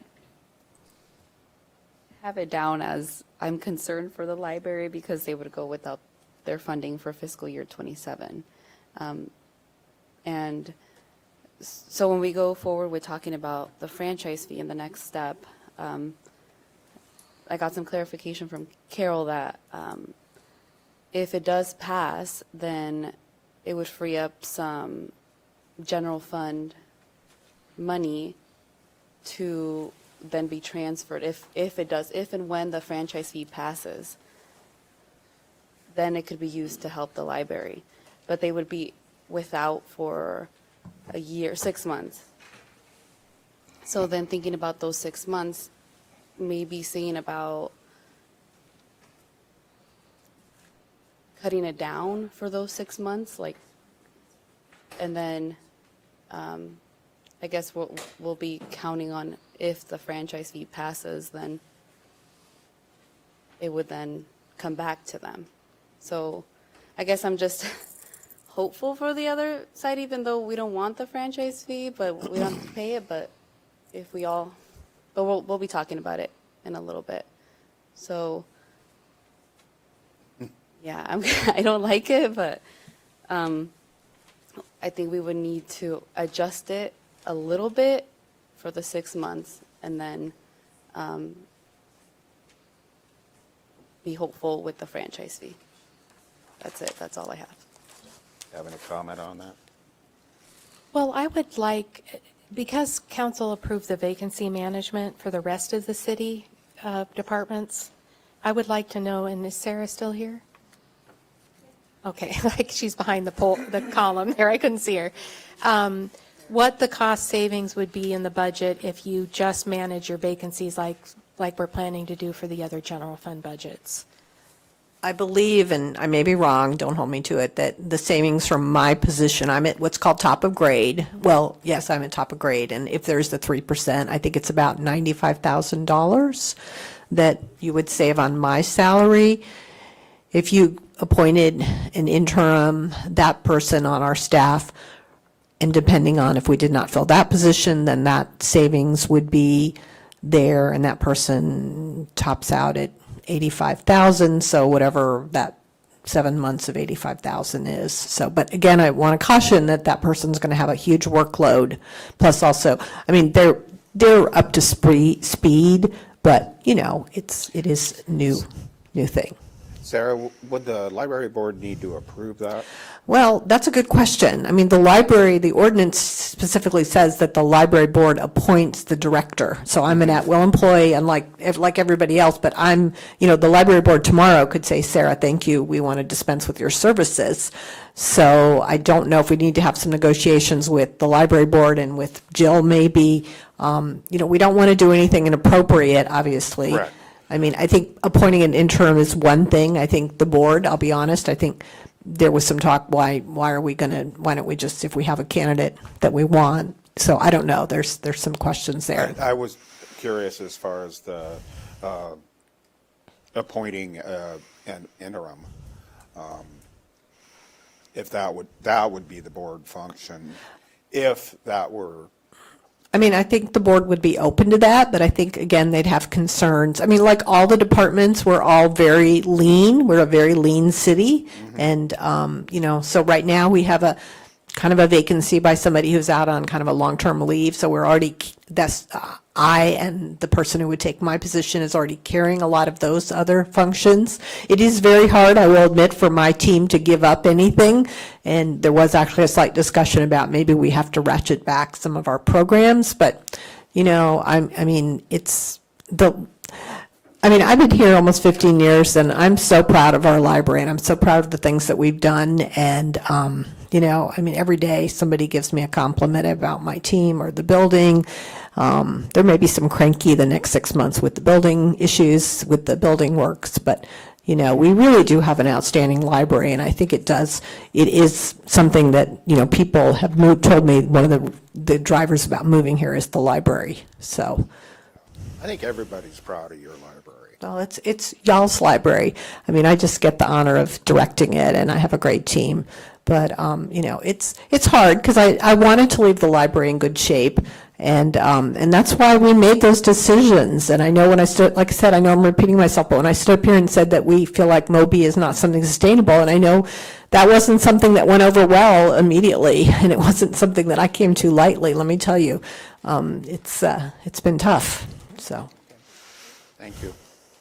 I guess my point being is that it will be hard on the library, but it's going to be hard on all departments to manage those vacancies like that. So if the numbers are correct, just addressing vacancy management would be somewhere between 25 and 50%, just slightly over 25% of the budget. Ultimately, it's up to the library board to decide if their budget was reduced, how would they manage that within the library. I guess I would encourage them to look at the vacancy management seriously, since the other departments are doing that as well. Okay. So where are we at with this? Okay, so for scenario one, we're still short at $1.1 million, so that's before we contribute any local option sales tax. Option two, $1,095,000, and option three, $1,033,000. Mayor, if I may. Yes. For context, in fiscal year 26, council budgeted $1,076,145 of lost revenue to balance the budget. In fiscal year 25, you budgeted $567,000, but only used $303,000 of it. And in FY 24, you budgeted $410,000, and it was not needed at all. So I guess in my mind, I was trying to give you a list of things that could probably get you down to at least transferring the $1 million that you transferred in the last budget. Your Honor? Yes. I don't know if this is an appropriate spot, but in thinking through this budget process and reading the good work that the staff had put forward, I have a suggestion, and I'll duck after I say it because I might get rocks thrown at me from my other counselors. Would a suggestion be to eliminate counselor pay for a year? It's $5,000 per person, 7 people, $35,000. That leaves the pool open. That leaves, it fills some other spots. I think all of us, I do not know everyone's financial situations here, but I think many have jobs or are working through, have other pensions and things that work with them. Again, it's a hard one, but I know our school board are not paid members. The supervisors are, but again, our school board does a great amount of work and they are not paid. It is a volunteer position. So that would be one suggestion for discussion, would be moving the counselor positions to a volunteer position at least for a year. Have an idea. Mr. Mayor, I still want to do a point of order. That first item, the library fund, again, it was just 15, 25, 50%, but it was two separate views, and we didn't get direction whether we want to keep them or not. So what you're looking for, I think that's where we were going with Diana, is that at these three different levels that we are there, you want to do one of these three or none at all? Well, that's the thing. Every item we've said if we wanted it or not, except line 1, Yes. if we wanted it to include. I think that's because it's so impactful. This is not anything anyone wants to do.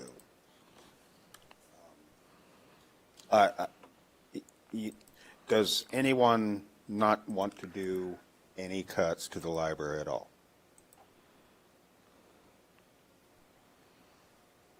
That's me. Okay, we had one person. Okay. Do we want to go the three?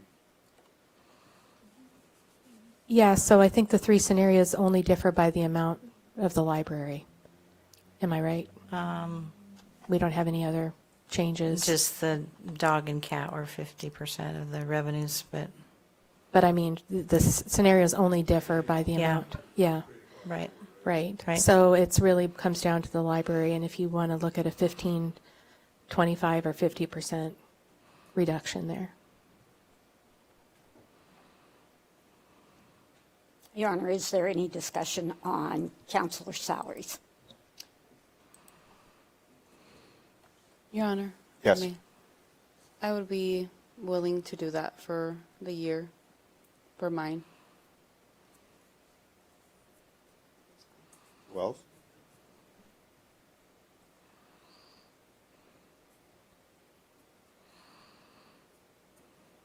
I'm okay with it too. It seemed like Mayor Greer had talked about this, that there is some statute in Iowa about city Yes. councils. Yes. And so we would need a legal opinion, need to know what that is before we can make any We can- decisions. Yes. I will double check that. I think it's, you can't increase the pay and with, I'll check into it. Yeah. I can't quite remember it. Yeah. I think I'd take a Basically, you can't 2%. increase your own pay. I'm sorry. Go ahead. I was just say, I think basically you can't vote to increase your own pay, but I'll follow up on that. I would take a 2% pay reduction if some other people out here would take a percentage cut too.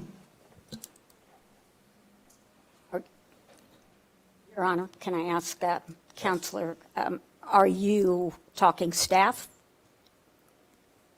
With your question, when you say other people taking a cut too, are you talking staff? Yeah, we could look further down the road for I that think- too.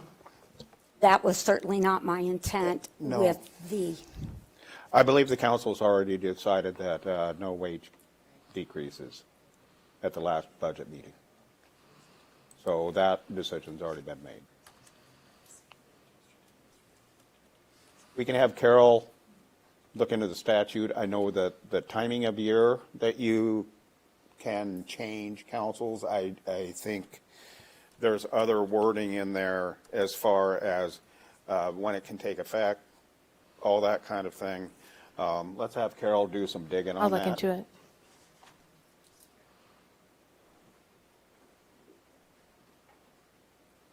We don't want to try and pass something that isn't legal. Okay.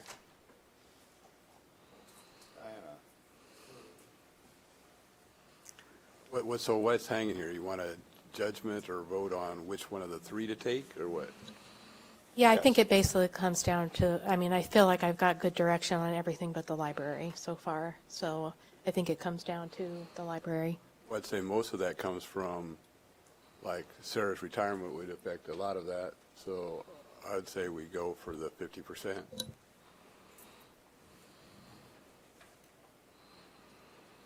So you'd be willing to contribute the $1,033,000 from last? I should mention too that the council designate, I gave each of you a lost statement. The council designated lost revenue is about $1 million per year. So if you've transferred the full amount and you received $1 million in the next year, you would stay rough and didn't allocate any additional dollars, you would stay roughly at the same projected balance that you're at today. Correct, but, so we still have other funds that are allocated out of loss that would be coming out besides what we make for income each year out of loss. Yes. So we need to deal with that point in time. We'd be dealing with Horticultural Alliance, which is out of loss. Was there anything else out? Well, there's some possible things out of loss were suggested in that thing, but that was all contingent, if I remember right. Yeah, the mosquito spraying and one other thing. I don't remember what the other thing was, but 2 items, yeah. But they were relatively small dollar items. Any of those things that are on that list now repeatable, like the security cameras and that kind of stuff, that's been paid for? Anything on that list that's showing from the past thing that's we're going to, as an ongoing expense?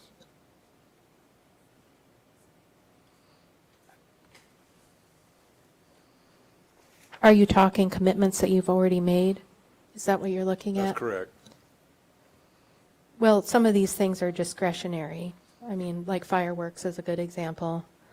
You do transfer a certain percentage of loss to the cash flow reserve every year. You could not transfer those funds. Those are some examples. So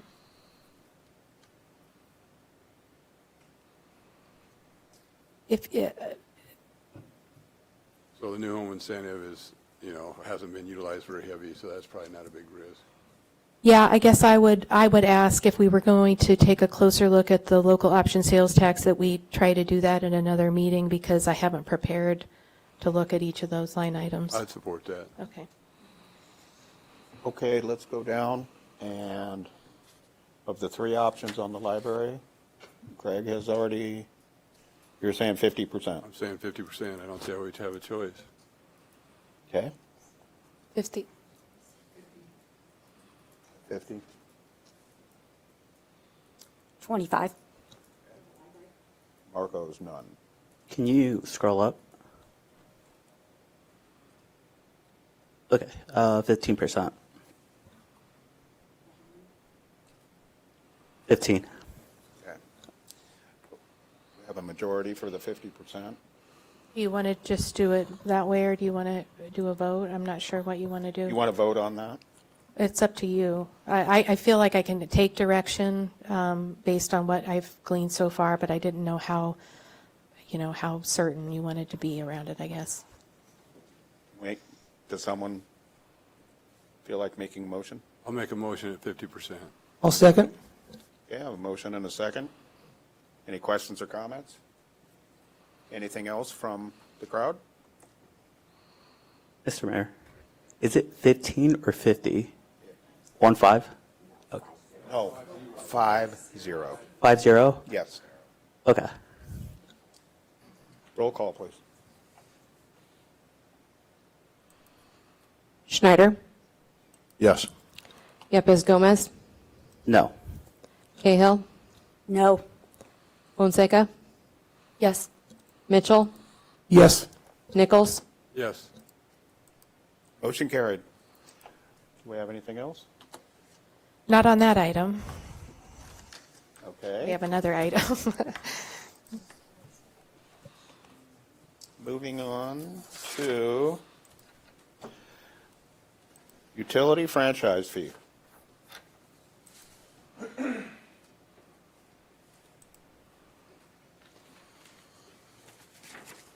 Okay, hold on just a second. I need to get my bearings. Okay, so this particular item is to reintroduce discussion regarding a potential utility franchise fee as a long-term revenue option for the city.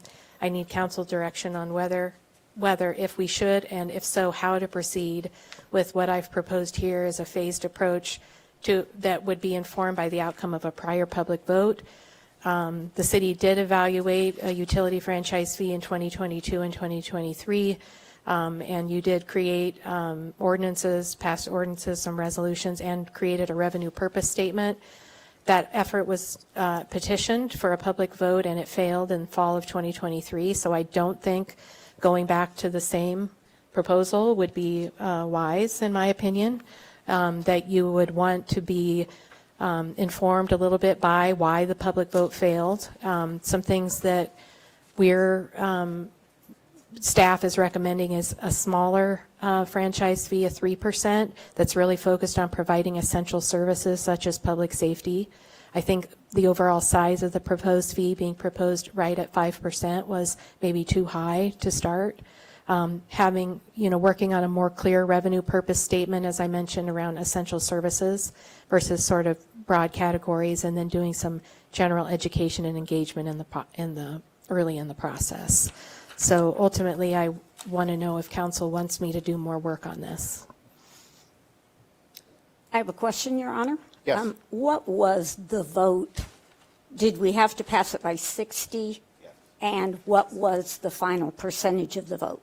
I did look that up recently. I think it was roughly 60% again. I think it was again. It was flip-flopped. Yeah. Don't quote me. It was something like that. Yeah. Your Honor, if I,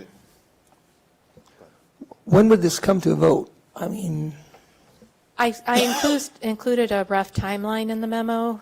So this spring, we would talk about, right, like the conversation we're having now, revisiting the franchise fee, what rate, what I would draft a potential revenue purpose statement, and then we get some more direction from the council. You'd probably look at formal consideration in the fall or winter of 2026. And then if it was petitioned for a vote, that would go to a special election, which is in September, and I think it would be September of 2026, or is it March, Alicia, would be when I think it's March, the spring special election is Yes. March. So that would be the rough timeline of that. okay, so that we're talking, a special election would be, to the taxpayers, would be a minimum of $12,000, a minimum. I believe we would have it at the general election, wouldn't we? No, it would, if it was petitioned, it would be at a special election. Okay, if it's petitioned for a vote, then it would be. Yes, you're correct. 15, I thought it was 15 to 20, is that? Yes. So I don't know if we want to go that route and take a chance on it not passing and then still have the dollar amount out of our pocket. That's a tough roll of the dice. I think we do. Do we have a special election budgeted? Did we budget for anything? Yes, we do have We did. a budget for So it. that's already in the budget. Your Honor? Yes. So back to how I mentioned that with the franchise fee, I think that this time around, it's not 5%, it's 3%, even though we don't want it to happen, but I think that throughout this meeting, we've seen everything that we had to cut, and it's unfortunate, but in lost, there's still funds in lost today, but lost isn't going to come to save the day all the time for the next X amount of years. So we need to seriously look at this utility franchise fee. And if we do, I think that us as a council as a whole should be behind it, just because, and helping our wards understand what it means and the transparency with where the funds would go, and especially to public safety and everything aligned in the memo. So yeah, I think that we should direct our city administrator to move forward and get us some more information, detailed information on what this would mean. Okay. Anyone else have comments? Mr. Mayor? Yes. So is it feasible to have this on the general election?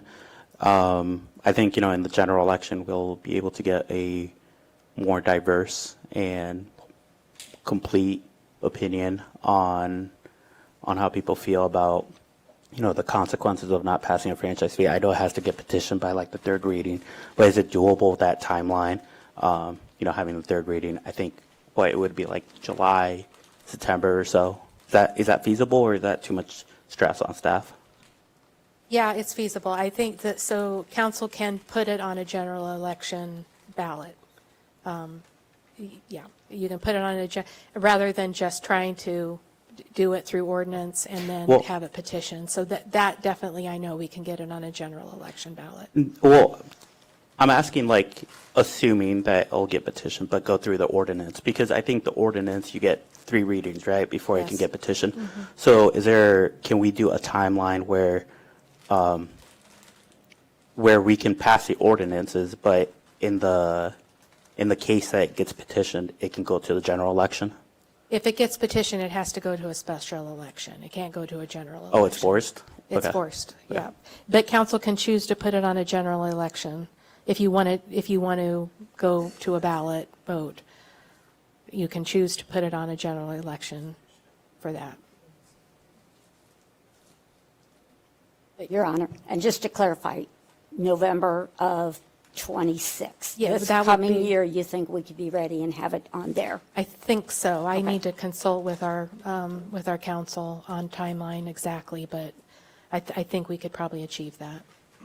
I do believe we would have a better representation and an opportunity to educate people, because this is a midterm election with governor, senator, local representatives. It's a larger election that many people who might not come out just for a one-issue special election, we might have a broader group of people voting. Whether that's good or bad, I'm not sure yet. But one other point that I had, when the franchise fee came up previously, I had several people who were business owners in our community who don't live in Marshalltown. They might live in Marshall County.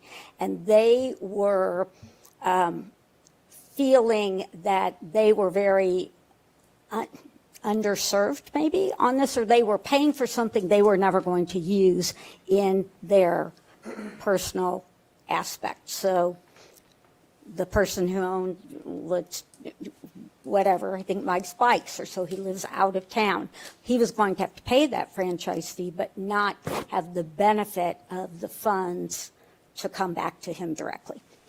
So he felt, and I had 3 or 4 other people in that situation, said they have to pay it, but they don't really get to vote on it. That's the other point. They don't get to vote on it because they are not Marshall County or Marshalltown. I will comment that as a business owner looks at their property taxes different than a resident does. And you can only vote in one place, and it is where you live. Because as a business, I may want lower taxes because a new park doesn't mean anything to my business, but the highways do. There are lots of different options. Unfortunately, being able to vote, one man, one vote, one place. And that's just the way it works. Your Honor? Yes. Unfortunately, I think we're going to have to pursue this for the long-term sustainability of our general fund, even with decreased services, even if this passes. I don't think we should take all year to do this. I think we should look at an expedited timeline. Are we in general agreement to move forward with this? I see everyone is nodding their head yes. So we'll move ahead with that. I would also like to note that I did invite Representative Blum and Senator Warmy here, but I have not heard back from them. They may be tied up at the State House. That's not a negative, but I wanted them to come see the sausage being made, to see the decisions that we make here and the impact that we're having on the services, because I know that their number one priority is property tax relief. So with that being said, I think I have what I need. meeting adjourned at 7:30. You both lose. You got to be within 15.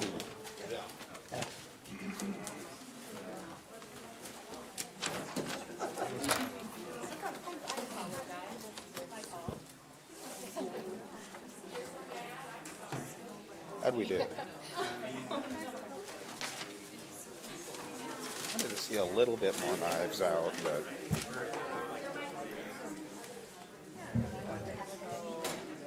Gotta come from somewhere.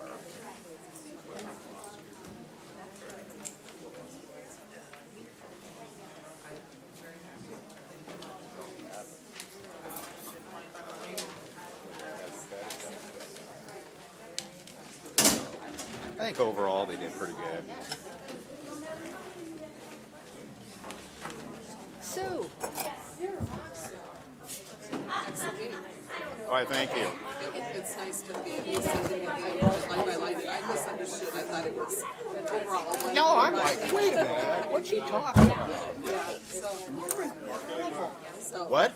We're like definitely the meetings are going in place.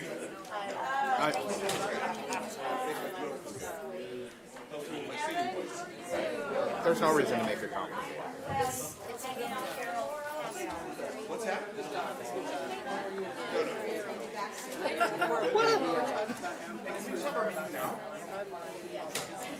Well, you know, I'm just, we gotta make cuts.